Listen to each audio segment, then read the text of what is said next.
Welcome to the Crystal Zinn podcast. I believe our bodies are a living map of the entire universe. All the answers reside within. Remember, you are sovereign, whole, and infinitely valuable. And the best gift we can give to the world is our own healing. Join me as we explore holistic tools, spiritual practices, and paradigms that are shifting the way people experience life, business, and relationships. I love to share education on the most recent medical research and cutting-edge technology on anatomy, neurology, trauma, development, and more to give us a foundation in understanding how to align, utilize, and upregulate our physical systems. Ultimately, this podcast is a witness and support to people on their journey of remembering, an inspiration for all of us to keep going, and a reminder that we are not alone. Welcome to the Crystal Zinn podcast. Today I have a special guest, Chris Wilkins. Welcome, Chris. Thank you. Thanks for having me. Yeah, thanks for being here. You guys are going to be really excited to hear the history here and what Chris does, and maybe I'll let him give his own bio. But first, what we always do on this podcast is we just tune in. We take a couple seconds because us and some of our listeners don't always have the time to come into presence or a moment for themselves. So if you're here for that and you're in a place where it's safe to do so, close your eyes. Take a conscious breath in through the nose. And then exhale through your mouth. And notice the sound, the quality. Stand or sit a little taller wherever you are. And take 3 more breaths, inhaling from root to the crown. Opening the heart space, relaxing the shoulders on your exhale. Notice how your body position and tension affects the mind.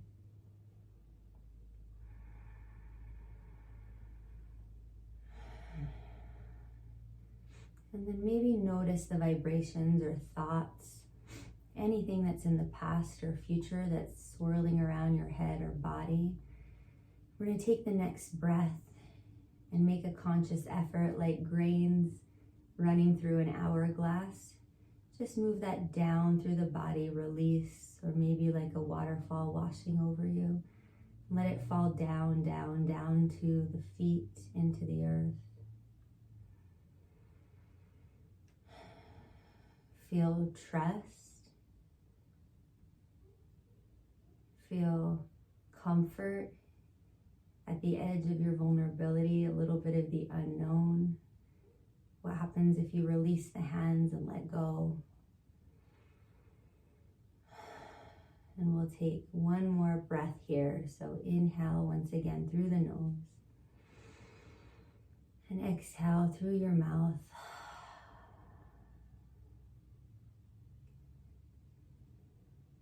Blink your eyes open and come back.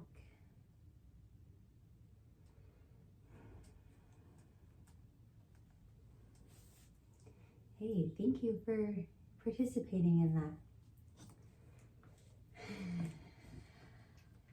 A moment ago, I was mentioning how sometimes we might be able to see issues externally and have solutions for them, and how we might forget or neglect to look within and recognize that. So I love that reminder. Thank you. It's so good to be mindful and grounding and present. Yeah, so good. And it's also kind of at the edge sometimes of our vulnerability, because even I get caught up thinking if I let go for even just a second, things are going to be lost or I'm going to be lost. And so it's just practicing being more and more comfortable in that feeling until you get the trust and the feedback. But I love your voice. I love your energy today. I just want to give a little quick how I know you, and then I'm wondering if you can fill in some of the spaces with like your official certifications and the businesses you own and things like that. So for the listeners, I met Chris in treatment centers. We worked at 2 different treatment centers together over the last 15 or 20 years. And I didn't know where he had ended up right now, actually, till he gave me a call. So that was really exciting. So I have just always appreciated you in that space, always looked to you as like a mentor and a senior in that space. You'd worked there longer than I had at both facilities, and just really admired the work that you were doing and the way you showed up. And so those are a lot of the questions and subjects I had today, because even though it wasn't something I ever aimed at, being in the recovery space has been such a huge part of my life and has blessed me and so many people so much. So maybe you can tell us your journey. I love that, and it makes me think about what you just said about the recovery community in this space, and it occurred to me, historically when we talk about the recovery community, we think addiction, and yeah, absolutely, that's kind of where it's historically come from. But my focus isn't so much on not doing that thing that got you in trouble, conflict, brought pain. It's about doing the things that bring you peace and happiness and joy and serenity. And so it doesn't mean we neglect recognizing the unsavory type of behaviors and attitudes and thoughts and all that, but we're wanting to be more proactive and going to live. And so I differentiate between traditional sobriety and then recovery. And so even someone who's not quote unquote addicted or has problems with substances or behaviors, this idea of recovery is for everyone, because we've all dealt with pain. Again, whether that's serious addiction issues or grief and loss, mental health concerns, sorrow, disappointment, transitions that are so painful and catastrophic oftentimes. So that occurred to me when you said that. Yeah. I didn't, why am I in this recovery space? Do I even belong here? The answer is yes, almost no matter what somebody's circumstances are, in my opinion. Well, thank you for saying that. That makes so much sense too, because I've asked myself the same questions because of what I do for a profession as well. And I've had a lot of sort of ego things and identity things along the journey. And what you said just made so much sense to me. Oh, of course, because that's what we do. We're striving for aliveness and full lives. And of course, not only is that the antidote to some of these difficult things and addiction, which comes from trauma and things like that, but it is the thing that we're all striving for. And that makes so much sense why I feel like it's blessed my life in so many areas that I would have said at the beginning, I don't really resonate with this. What does this have to do with me? And so I love that you said that. Yeah. So how did you get into it then? Maybe you can walk us quickly through those places you worked and what you did to owning the place that you own now. Yeah. So I was at UVU back when it was Utah Valley State College, studying psychology and thinking, I'll be a therapist of some sort. And I have a good friend who's in addiction recovery, and he'd gone to a treatment center that we first met at, and he said, you should work there. That'd be really cool. And he was telling me about the lodge. He was telling me about his experience, and I had this vision in my head. And so I started working there and fell in love with that recovery process, those concepts. And I don't think I realized the importance of my story at that point in time. I thought I was doing a job. Yeah. I thought I was helping other people. And along that journey, along the way, I discovered I belong here in a lot of different ways. And so it was so profound, and it's been so profound. That particular treatment center hired me 4 separate times. I'd work there, I'd go take another job somewhere, and I'd miss it. And so I'd go back. And then when I went off to graduate school, when I moved back to Utah after I finished and went back to work there and just loved it. Understanding recovery and getting to the bottom, getting to the core of why the drug, why the substance, why the problematic behaviors. Why are we trying to escape? What's hurting so badly here that I'm not feeling okay, that I'm not feeling at peace, and I've got to do something else to either numb out or seek pleasure in some way. So that's a big part of that. And then I left that place after a time and went to another treatment center. And we were, able to reconnect. But about just over 5 years ago, I left the residential space and opened up a private practice to offer therapy and behavioral health services to clients in the community. And since that time, we've grown to, I think we have we have about 8 therapists right now, and a nurse practitioner. We do individual therapy, a lot of couples work, group therapy, and we want to focus on trauma. We want to focus on that underlying pain, what's leading to these problem behaviors. And I'm not very interested in treating the symptoms. We want to go to the source. The root cause. Oh my gosh. I think that's why I resonate when I heard you talking about it so much.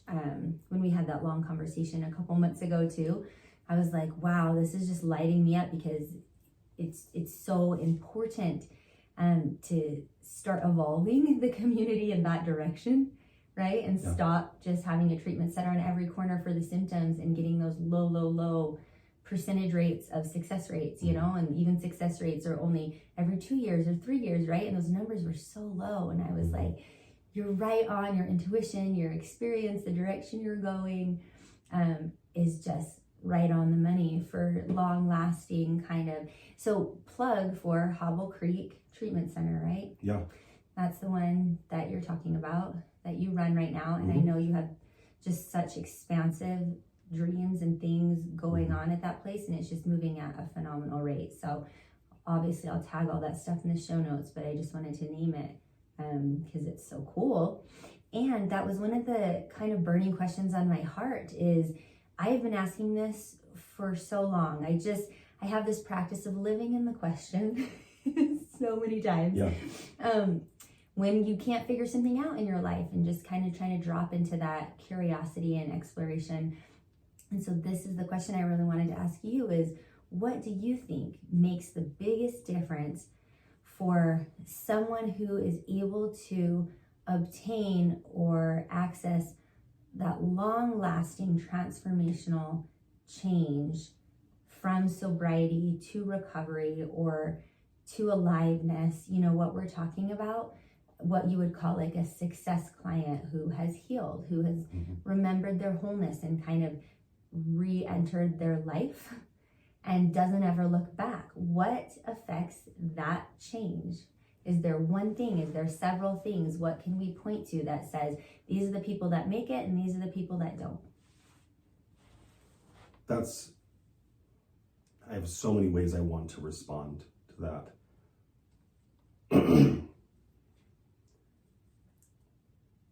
My first and foremost thought is those who are most successful feel loved.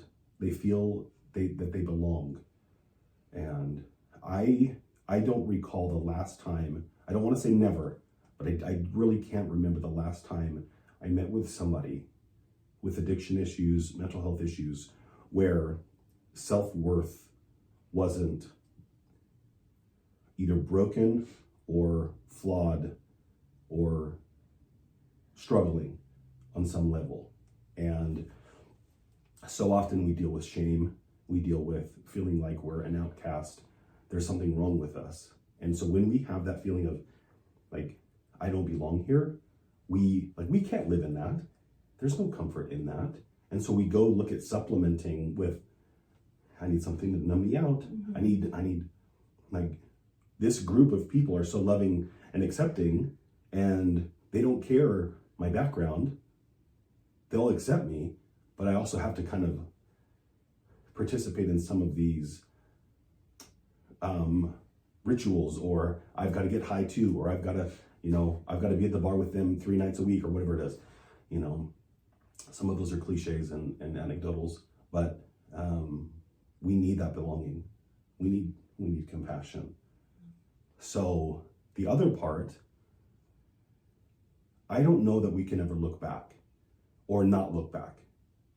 I need consciously, daily, to remember why I'm in this room right now, why I'm in this space, what's led me here, and what can jeopardize my sanity, my wellness, my wholeness. I think another part is I can't not look back. That doesn't mean I'm paralyzed or in fear or depression mode from the past, but remembering those experiences that have led me to this space and recognizing that there are certain, I call them dailies, there are certain things that I need to do to keep me from falling down, tripping, stumbling, whatever the terminology is, because I don't want to have that struggle again in the future. And we're never exempt from that. I don't think we get to a place where we go, I'm not going to worry about it anymore, and that's a funny way of saying it, the worry. The worry is an interesting thing that you bring up, because in yoga and some of the yamas and niyamas we practice, nonviolence, actually the tenets under that includes worry, and worry is listed as a violence against someone else or yourself. So it is a funny way to say worry, but I think what you're saying is not worry about it, but always remember and just keep it in your peripheral. And that's a fascinating point. I kind of want to hear more about it, because there are two ways of looking at it, right? Like you can definitely say if there's still some shame attached there and things, then thinking about that and re-entering that space can trigger relapses and things like that. And I know that from my own experience, that a lot of times if I remember or feel bad or haven't completely uprooted and healed that process for myself, then I will want to sort of shut it down and avoid it or apply behaviors over it and things. And if we truly are clear of it, we leave some of our power on the table by pretending that wasn't part of us, because we learned something that we can be very wise and strong in. And so I see it's a little bit of a paradox. What do you think? Yeah, I agree with that. I agree with that completely. I love that you used that word. I'm going to just show you that word right there. Oh my word. Paradox is literally with me all the time. That's the 3 rules of life from my favorite movie called Peaceful Warrior. Plug for Peaceful Warrior. Yeah, and so you guys probably can't see his wrist from the screen, but it says paradox, humor, change. Change, yep. Oh. But I agree with that. Like, I kind of tease a little bit on semantics when somebody will say, "Oh, you don't need to worry about that." I'm not worried, but I'm noticing, I'm present, I'm attentive to these circumstances, and because that worry implies I'm not okay, that there's something off in that reverberation or like my internal like compass. And so we use it, we know what the word means, but recognizing why I'm doing this, what's in it for me, what are my long-term goals, what do I get out of it, and what do I have to lose if I struggle. With a lot of my clients that I work with in therapy and addiction recovery, I hear so often, I can never do that again. I'm never going to do that again. Like, this time is my last time. And I'll be very curious about that and ask the questions. What makes you so confident that you'll never do it again? And I'll caution people to say, if you make that commitment, I want to know what is your foundation and infrastructure of recovery that's going to prevent that. And that's great, that's wonderful, but let's look at those building blocks. What fulfills you? What brings you alive on a regular basis, on a daily basis? What makes you feel like you're on top of the world? Let's figure out those dopamine releases and those things that get you excited and give you enough of those, so that you're not looking for, I need to escape. I can't deal with this.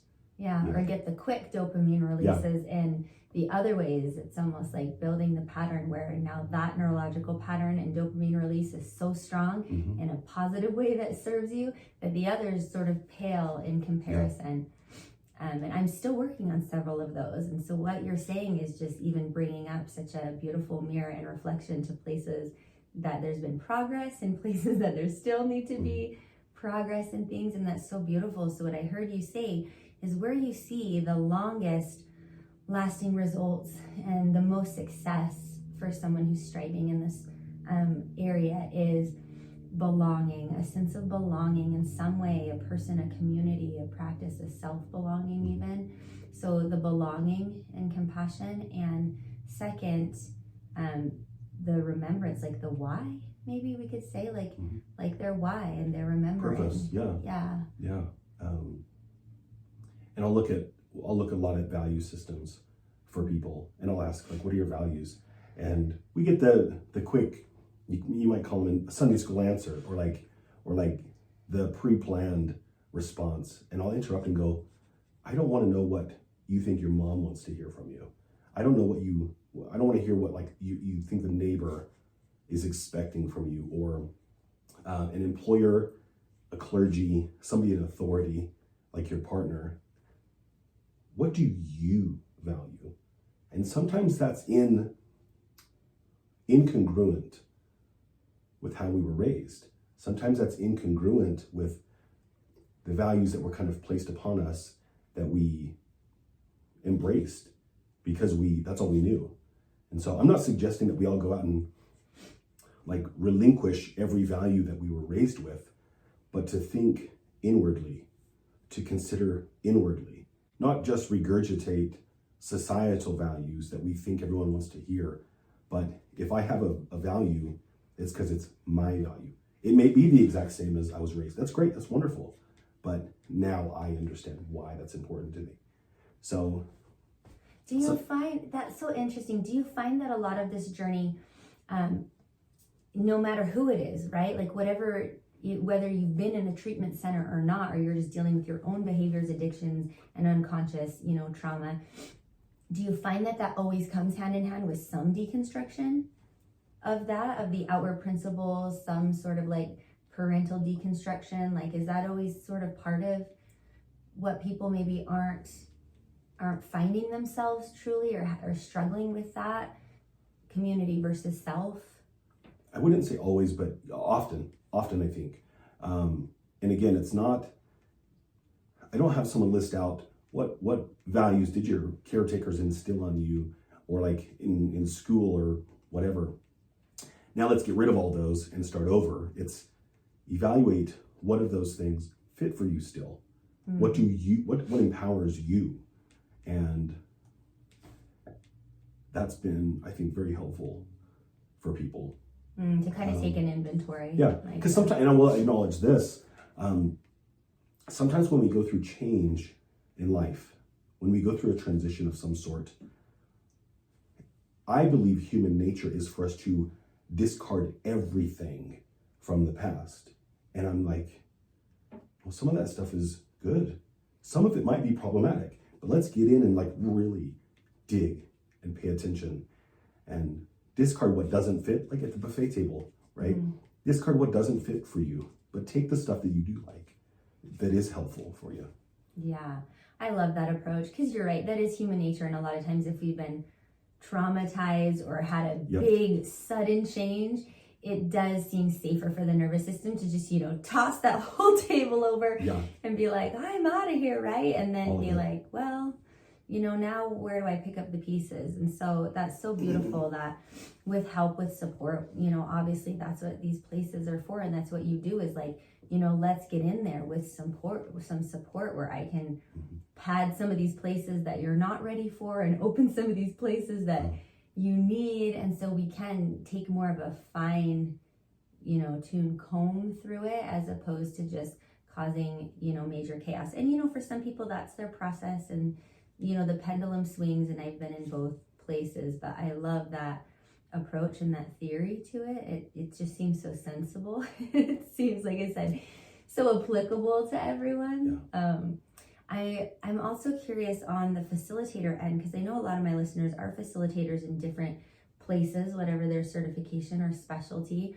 And we do run into trauma so often these days. They say 1 in 3 people you're in a room with have experienced some capital T trauma, and everyone's experienced, some of those just life traumas. Yeah. And so I do think it's super important to be aware and to walk gently.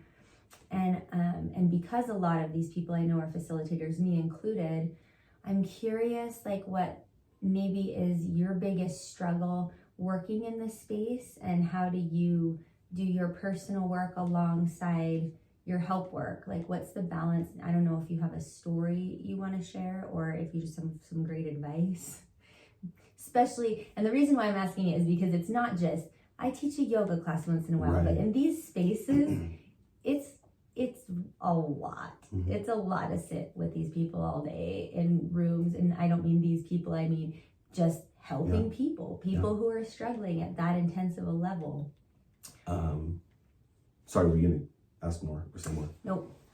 I just put my foot in my mouth and wanted to take it back out.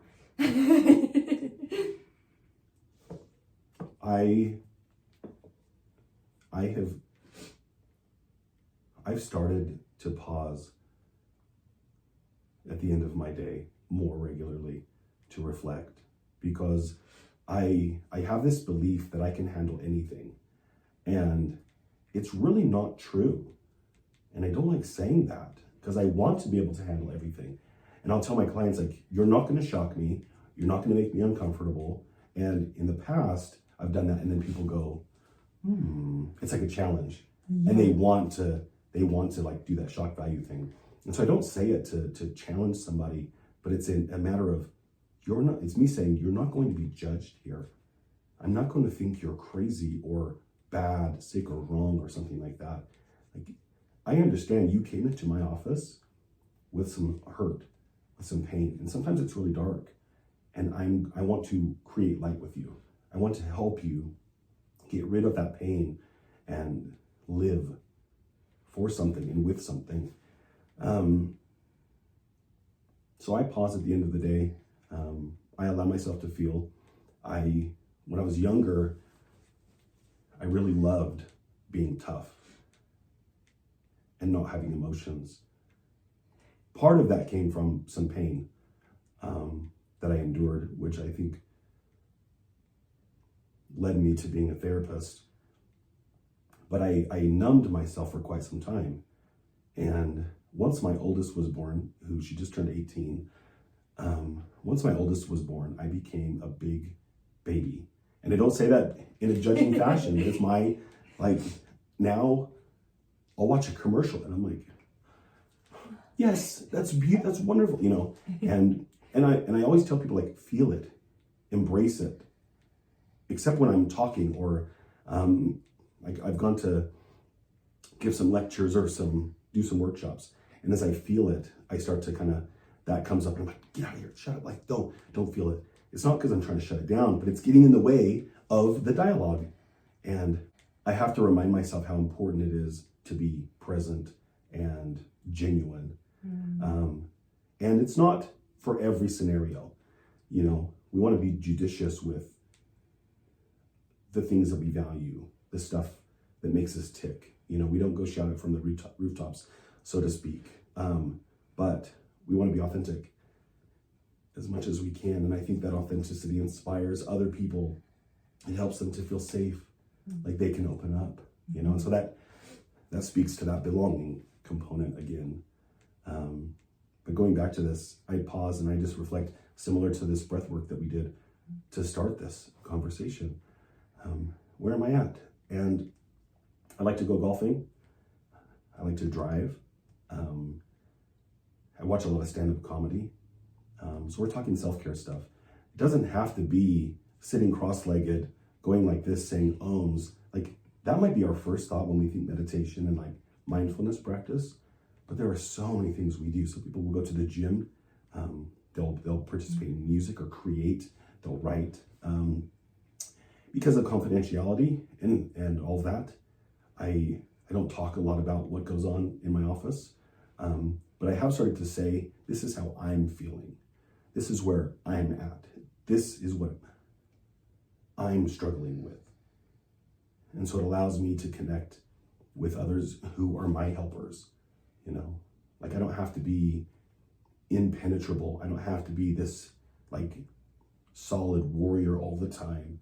I'm a human as well, And so I can say, I'm sad, I'm hurting, I feel so much pain for my people, or in my own life. It doesn't have to just be in my work, but to let my guard down as well. I think it's important. Oh, thank you for sharing that. That is so beautiful. That is one suggestion that actually I had got from my therapist this year, on one way to process, and also one way to communicate with other people, was to just be very careful about talking about myself in terms of what's going on for me. And it also led us down a lot of ways where to be able to do that and be vulnerable, you have to know how you feel. And there's a lot of noise, and it takes some clarity and some moments and consideration, some effort, right? Some inward looking, some inward gazing to know how you feel, even to be able to communicate that. So that was so beautiful, and that makes so much sense. And I definitely have noticed that when I get off, that's exactly what it is. It's the proverbial self-care, but more importantly than that, it's honesty, time, attention, feeling like I'm worthy of that, looking inward. So that does sort of bring up a question that circles back a little bit when you had said earlier that people in general, to have this aliveness and stay in this space, we do need as humans belonging and purpose. And so I wonder if you'd be willing to share like a tool or two. What's the best way for a person to find that inner belonging? Like if you're struggling with that, because it's very difficult in this day and age, online communities, differences in opinions, the contrast and the conflict that's always perpetrated on us, is if I'm not feeling or someone's not feeling belonging, what's one thing they could do or two things they can do? What do you teach? Well, we seek that out. And again, we think back to junior high or high school and the cliques that exist, the different subgroups that exist. Yeah, go right to the most terrible time of everybody's life. Yeah. Let's think of junior high. Right. Sorry, everybody. Like, you have to give a warning there. If that upset you, give me a call. Give you some free therapy or whatever. That's mostly a joke. But if I don't fit in somewhere, again, I'm going to seek that out. And there are groups that are like, we consider who's the most accepting group in those environments. And it's like the drug culture or gangs. And it's like, you're welcome here, but you got to pay your dues. And that might be something unsavory. That might be something that's kind of against our value system, but we so desire that belonging. So in order to find that, again, figuring out values. Who am I? What are my interests? What are things I enjoy doing? Like pickleball has, I don't know the statistics on this. This is purely like theoretical. I bet pickleball, as an example, has saved lives. And I say that because it's gotten people out of their homes, gathering to do this sport that, like, you don't have to be terribly athletic and fit to do it. But it creates that community. It creates competition and memories and those kinds of things. Music can be the same thing. Online gaming or whatever, like, we're connecting people. And some of those communities aren't the greatest, but they're better than apathy. I'm now evaluating, how much, and what percentage is that true? Because there are some problematic spaces in our world online. Well, and isn't it true that anything could bridge that gap for where it's becoming helpful and now it's become, an addiction or an avoidance technique, where we have to always be discerning in that. But what I heard you say is, first and foremost, know yourself, know thyself, right? Know your values, because how are you going to know where you fit in an external community when you don't know your self values first? And then I heard you say, we do need to put some effort into seeking that out. And so that speaks a little bit to the victimhood mentality, which shame begets a lot of. And that's a super, super difficult thing to get out of. I wonder if you have any thoughts on that. I think that's relatable to everyone. Yes. So on the side of that hat, it says the words, "You are enough." And that, there's a part of me that goes, all these dorky cliches, all these sayings that are whatever. But when we break it down, those are sayings for a reason. They bring something, they share something, and it's a reminder that I'm enough as I am. That doesn't mean I'm perfect right now. That doesn't mean I'm content and I'm never going to try again. It's, I have value, I have worth, right? And I think we need to know that. We crave that enoughness. And so if we can create those spaces where people recognize that, we're building culture, we're building community, we're helping people gather. In my office, there's a sign that says gather. And it says the definition is like bringing people together from various scattered places. And I love that because we don't have to have the identical story to be able to have conversations like this, And we're in this culture in our society where it's like, well, you have to think exactly like me, otherwise you're bad. You're the other. And it's like, there's so much gray area, We can even talk politically or culturally and like, this is what I think, or this is what I believe. So if somebody has a different taste, do we just reject them? Sometimes we do. And it's wild to me. It's wild that we do that. And so I'm really promoting bring people together, let's connect, let's get to know each other and really evaluate my values. Is this really how I think? So I love to turn on news or get takes from people that maybe have different belief systems than me. I'm curious about those perspectives and those takes. And I'm not so fearful that listening to something like that will break me, will cause me to abandon my value system or whatever. I want to have that dialogue because I think there's so much, this is a cliche too, but I think there's so much more that connects us than divides us. And we've forgotten that as a society, Yeah, where do we agree? I was taught that in a marriage counseling session, how to validate and find those connection pieces and just speak those things out loud over and over and over again so that you can get the safety and talk about the differences and things. And that is so beautiful. I love the gathering. Thank you for doing that. It's so important for when people feel the energy and the call to do that so that other people have a place to go. I have to tell you this story that I was having a difficult time in my personal life at one point in my life. And a friend who had come, friend, client, all the things, right? Had come to my yoga class and I knew a little bit about her story and she had a son pass away. And I said, I feel like I need a community who understands me right now. I feel like, I have this support and a therapist. I have family support and a sister and a mom. But, when you're going through difficult things, I feel like the piece that I'm lacking that just, I feel a little empty and it's difficult for me right now is a community of people who understand this pain, this emotion, because our experiences are different, but the emotions are so similar. And you know what she did? And at this point, I'd been working 10, 15 years, right, in the community, in many different communities, but in the recovery community. She invited me to her Al-Anon group. And I was like, well, I didn't see that coming. Why was that the last thing on my list, in my mind, to go get help? And she said, look, I'll tell you what. She said, I'm going because my son took his life.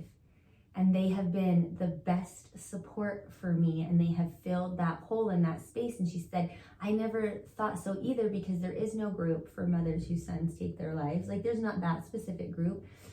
And she said, but you could come with me and I know that the things that you are going through and sharing there, they are going through, and we all have a different story. And I was just blown away once again at that circle back of being like, there are people creating these communities.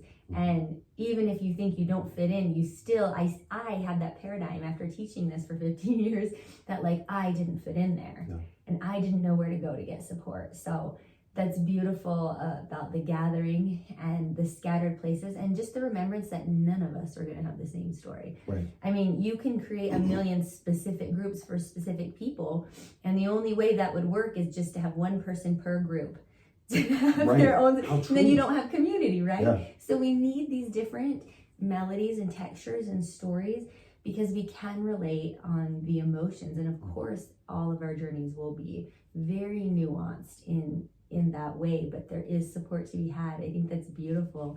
I wonder if you'd be willing to share why You're expanding Hobble Creek Treatment Center into retreat spaces and holistic kind of practices and all these things, because your dreams are even bigger than probably I've heard. But what I've heard is just that gathering concept. I know that you're doing more in that area. What is it?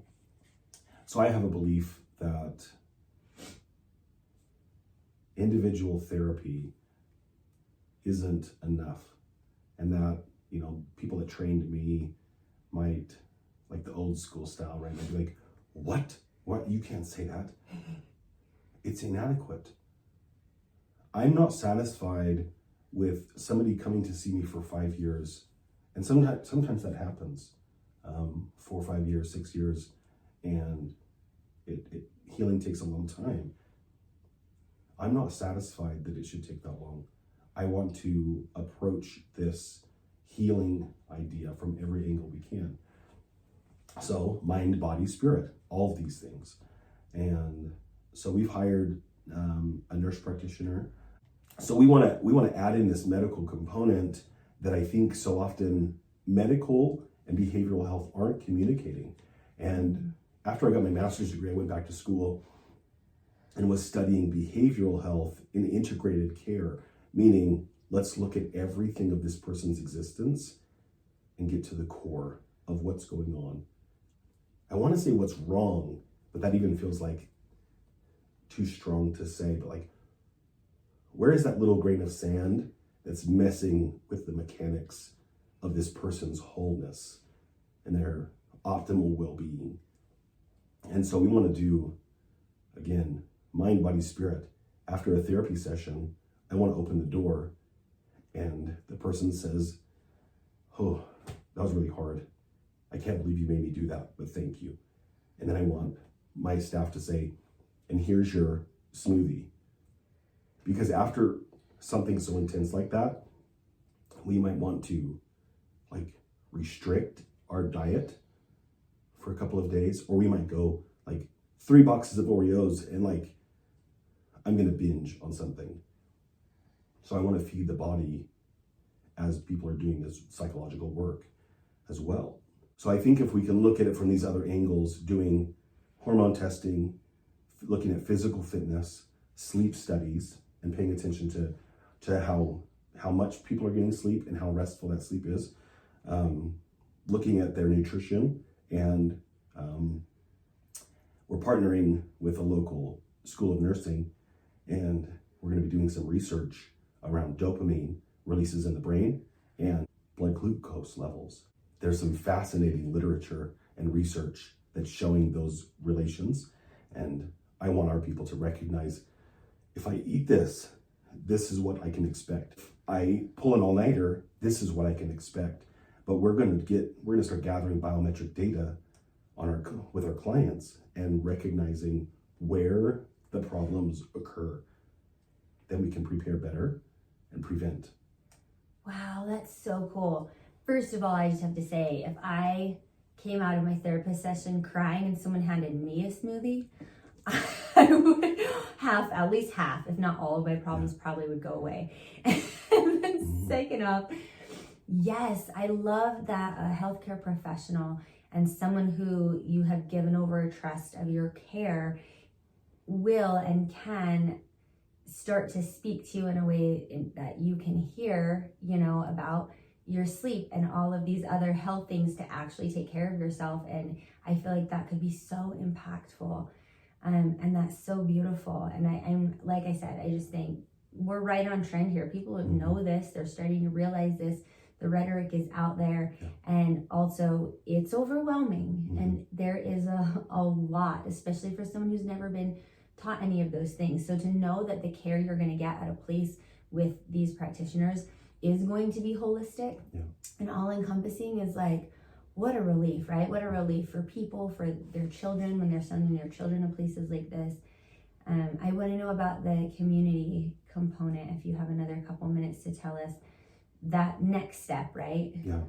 So I want to build a community center. And that's if Elon, if you're listening, like call me and let's figure this out, because it's such a huge, it's such a huge task to build that. So we're trying to slowly get there with what our budget will allow. But in this space, I want people to come gather again and play pool, have a healthy space to do leisure. And like where we worked before, there was a lot of rec therapy or like excursions. And I also want to say about creating that, sometimes it seems so far away, and when our hearts are in the right place and the world needs it, it's filling a need, things will come together in its perfect timing. And so that's literally that's literally one of those things that I talk about the secret. I talk about manifestation. And I encourage people to trust the process, so to speak. And then I go, but I've got to ... or I've got to do this. Like, that's not for me. And I have to remind myself or be reminded, you believe this. Trust it. And as you navigate through with right, just, good intentions, paths will be created. Like the way will be lit for you. So and I think you're right. I think you're spot on with that, because a lot of the worry and the things that, the places where my heart feels pulled a little is when people get out of an organized treatment or something where someone has supported them through part of their journey, whatever that is, like what we keep saying, addiction, divorce, anything, right? Death.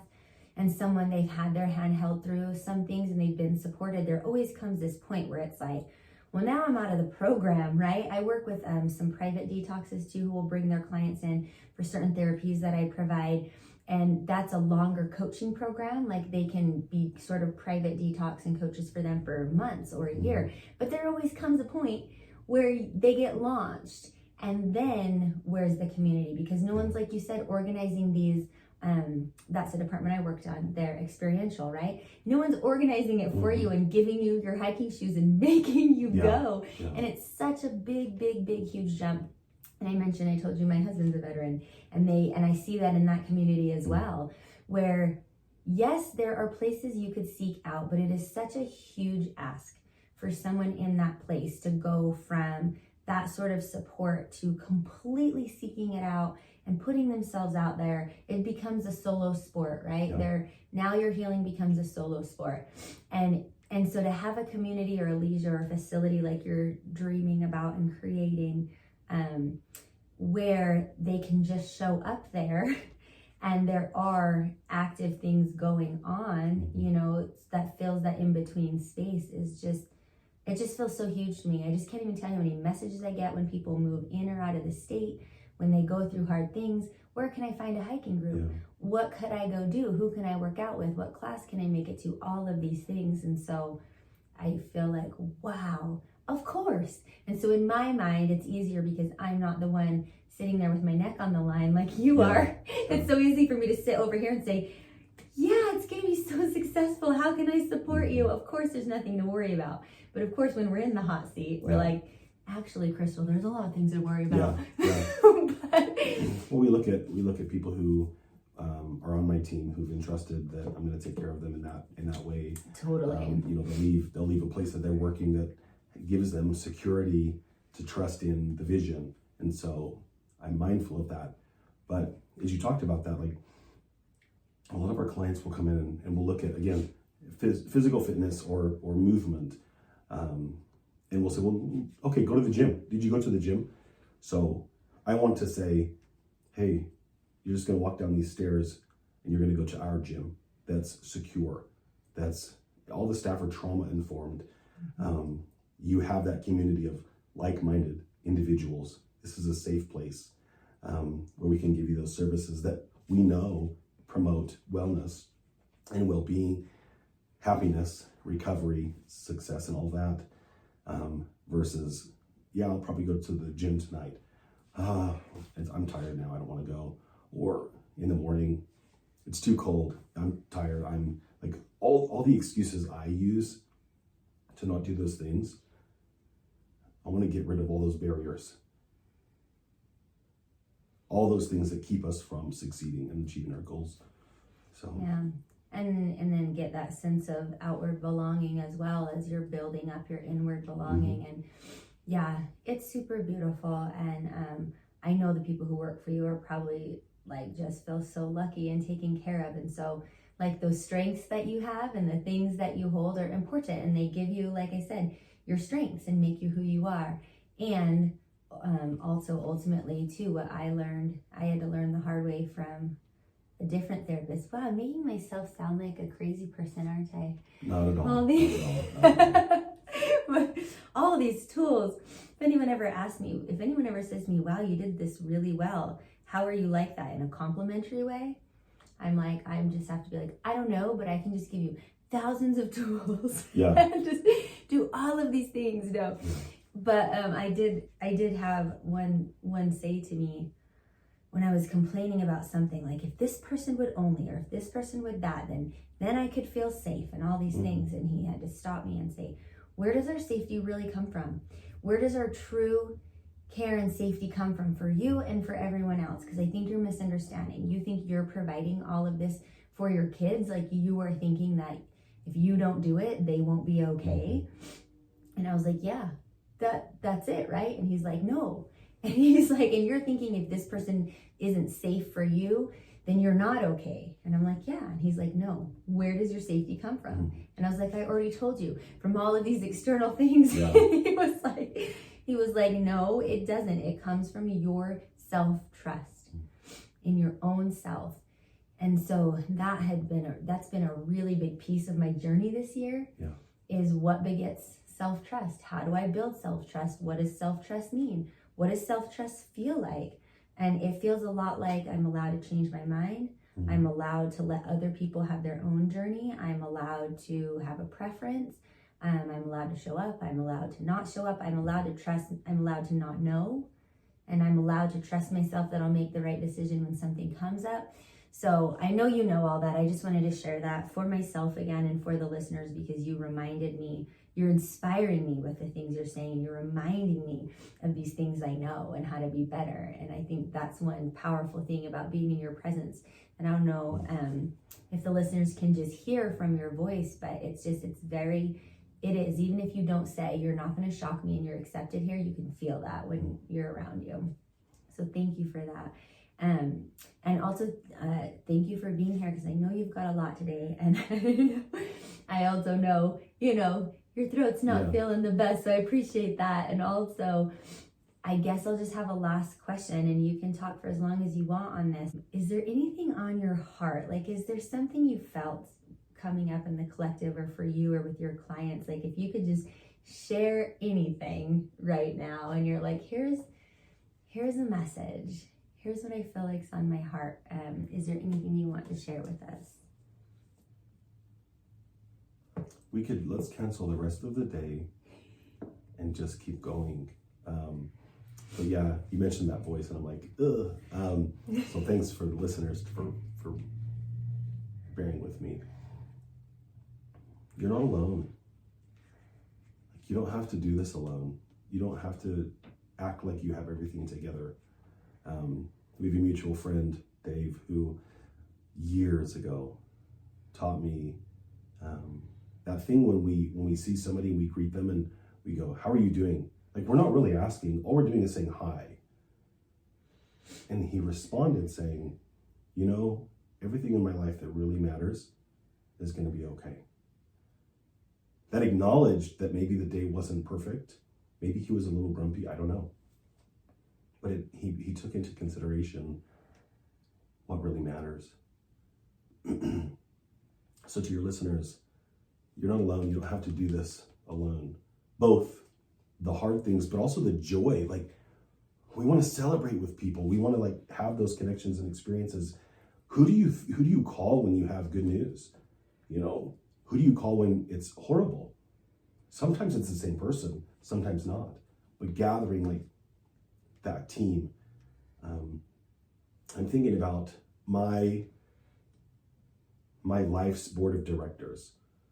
And let me explain. I'm the CEO of my life, but it's not a one-person board. I have a lot of different people on my board of directors, and sometimes I'm calling a VP of compassion, or that one's new, or VP of finance, who's my dad or my brother, or it might be some buddies who have some life experience, some mentors, some other therapists who I say, what do I do here? I trust you. What should I do? Sometimes I do what they say, and other times I go, thank you, I'm taking that into consideration. I, as my CEO, am still making my own decision, but I'm not doing it blindly. I want that input. Know that you have a board of directors. You're the CEO, but don't do it alone. Maybe that means you go to therapy or counseling. Maybe not. Maybe you have a friend or a parent or a neighbor that brings wisdom and compassion, patience. I've noticed, I'm going to share this. I'm pretty blessed in a lot of ways, but my mother-in-law was my preschool teacher. I don't think a lot of people get to say that. I've observed her now for 10 or so years, almost 11 years, being a great listener. She's a couple of credits shy of her master's degree in psychology, actually. But I've watched her not tell everyone what to do, but to listen with patience and compassion, and to validate people. It's so beautiful. We just want someone to hear us, to see us. And there's a give and take. There's a reciprocal aspect to this world, to this life. Sometimes I get to be that person for someone else, that caretaker, that validator, the catalyst for change, for healing. And sometimes I need that. So I've got to let myself let down the walls. I've got to let people in, the right people, not the strangers at the grocery store, right? Every once in a while, there's a good stranger in a grocery store. when my child's going berserk and I look up and someone else goes with those eyes, I got you. I know. I've been there too. Don't worry about it. Yeah. Let me help you or whatever. Yeah. But again, just don't do it alone. Don't do it alone. I've had people call in and say, I don't want to go to therapy, but could I just chat for a little bit? Okay, let's figure that out. We have some support groups, things for grief and loss, divorce, breakups. We have a women's support group. We've got some addiction recovery and trauma recovery stuff. So you could find your niche. You could find that community. It's out there, even if it's not under my roof. That's one of the things that I dream of is you come into my door, and for the most part, no matter what you're dealing with, I go, we can help with that. I don't want to say, well, we can help with this, but you got all these other things. Here's a contact. Drive downtown and go find them. Good luck. I want you to be able to get everything you need in this integrated space.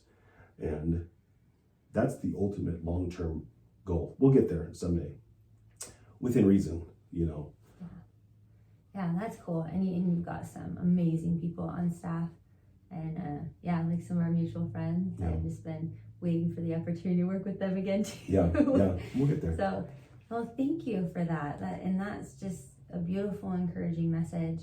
And I'll tag all the ways to get a hold of you. And in your Instagram, you put out amazing resources, and that's how they can reach your podcast as well to hear lots. Yeah, we have the Do Your Dailies podcast. It's like the big book of Alcoholics Anonymous. Dave and Joe and myself read through that. Yeah. And we kind of give our take on addiction recovery and what is the big book, what were the founders saying, and it's our experience. But I really like that we're renewing it in a way, modernizing some of those feelings in a way, or those perspectives. And then Heal the Herd is all about just what it says. What's your story? We want people to share how they've beat addiction, how they've healed, how they've overcome chaos, how they've gotten out of hell and stayed out, so to speak. Yeah. So. Yeah, and that's what we need, those examples and those lights to follow and that encouragement. Well, thank you so much. I appreciate that. It's an honor. Thank you very much. Thank you for listening. Connect with me on Instagram at Crystal Zinn Yoga. Subscribe on my website at crystalzinnyoga.com to receive tools and practices for your holistic journey and to be the first to know about offerings, workshops, trainings, and retreats. We live in powerful times that require courage, bravery, compassion, authenticity, community, and grounding. You're not alone. Check out my free content, classes, and meditations on YouTube under Crystal Zinn Yoga and have a beautiful day. Sat Nam.